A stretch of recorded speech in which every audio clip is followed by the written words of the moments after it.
Hello, darling. I was thinking some stuff, and it seemed worth sharing. I was thinking about how one of my favourite movies is The Old Guard, and why that is, and what I love about it. The Old Guard is a high-concept action movie about a small group of immortal warriors, directed in 2020 by Gina Prince-Bythewood. Charlize Theron stars as the group's leader, who's been alive for thousands of years. Kiki Lane plays the first new immortal to have appeared in centuries. The group have spent much of their long history acting as warrior mercenaries, trying to make the world a better place by fighting against tyrants. They have kept up with the times and are as comfortable with modern technology as they are with swords and axes, although the modern world is certainly making it harder for them to stay under the radar and keep their immortality a secret. There aren't many films that I rewatch once or twice every year, but The Old Guard is one of them. I was trying to pin down why I love it so much. It's an adaptation of a comic book series written by Greg Rucka, and I'd read the first volume of that and liked it well enough, but I hadn't loved it. Not like I did the movie. So having thought about it, I think I've narrowed it down to 4 main things. 1. I love the characters. It's interesting to think about what people that have been alive for centuries would be like. They'd be very good at what they do. They'd be less distracted by short-term gains. They would have had time to get rich, but then to also realise that being rich for its own sake didn't make them happy. They would have had time to work out what they actually wanted and needed and let go of the other stuff. Since the group is so small, and only these other immortals can ever truly know or understand them, their overriding loyalty needs to be to one another. They may spend time apart, but they will always come back together. 2. I love how realistic it tries to be. It's definitely an action movie, not a fantasy movie.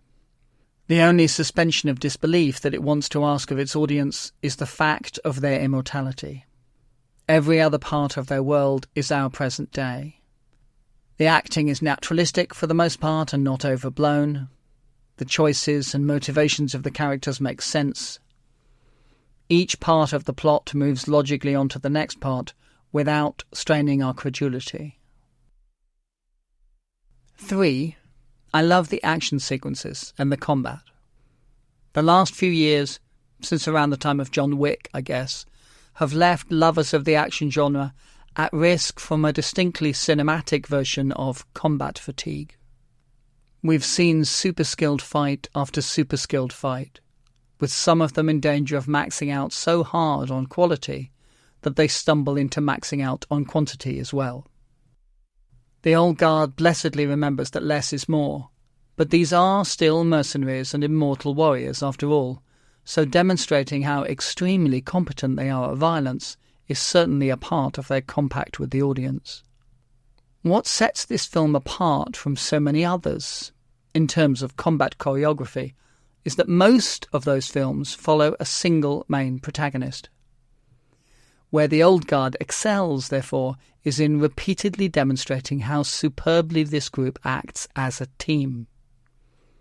They fight with trusted people at their back, tag-teaming opponents and switching partners with a comfort and skill not attainable in just one lifetime. 4. I love how inclusive it is.